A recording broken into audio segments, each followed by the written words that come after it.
आज के टॉपिक के अंतर्गत हम लोग क्लास 12 की पोएम द नोबल नेचर पढ़ेंगे। यह जो पोएम है वो यह दिखाती है कि इंसान का जो जीवन है वो ज़रूरी नहीं है कि ज़्यादा लंबे समय तक जिए तभी सफल हो। छोटे जीवन काल में भी कुछ लोग महान कार्य कर सकते हैं। तो इस पोएम में 2 सिंबल दिए हैं। सिंबल का अर्थ होता है प्रतीक। तो एक तरह से इसमें 2 सिंबल हैं जिनका हमें अलग अलग जिनकी विशेषताएं याद रखनी है कि कौन से सिंबल की कौन सी विशेषताएं हैं। मैं इस पोएम का थोड़ा सा हिंदी में ट्रांसलेशन बता देती हूँ आपको। It is not growing like a tree in bulk doth make man better be or standing long an oak 300 year to fall a log at last dry bald and sear. कि एक पेड़ की तरह को बल्क का अर्थ होता है बहुत विशाल।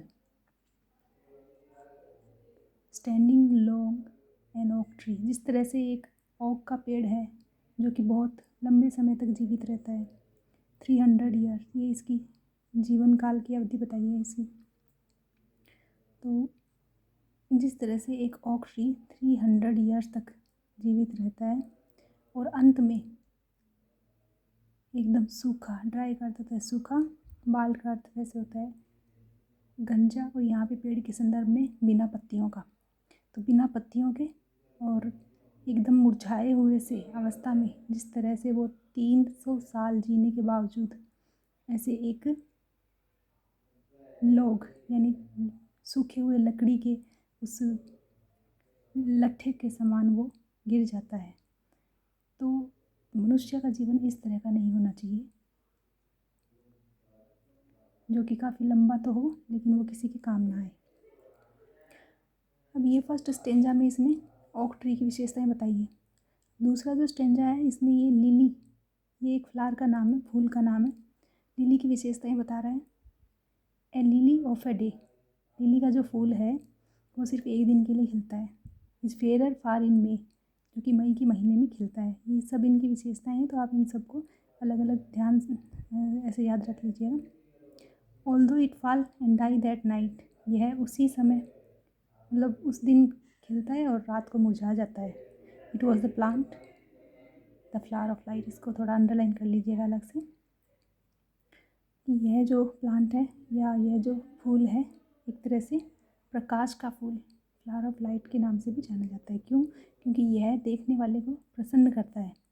तो यहाँ पे इन दोनों में अंतर क्या हो गया कि ओक ट्री जो है वो 300 ईयर्स तक जीवित रहता है लेकिन अंत में वो ड्राई होकर मुरझा के गिर जाता है और किसी काम नहीं आता। और दूसरी तरफ जो लिली का जो फ्लावर है, फूल है, वो सिर्फ एक दिन जीवित रहता है लेकिन अपनी लाइट से यानी अपनी सुंदरता से दूसरों का मन मोह लेता है।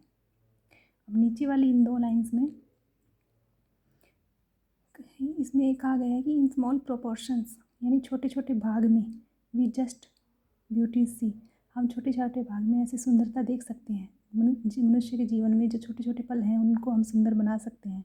इन शॉर्ट मेजर्स लाइफ में परफेक्ट भी, और इसी तरह से छोटी छोटी अवस्थाओं में भी हम अपने जीवन को परफेक्ट परिपूर्ण बना सकते हैं। तो इसके जो नोट्स हैं वो मैं आपको अलग से लिखवा दूँगी।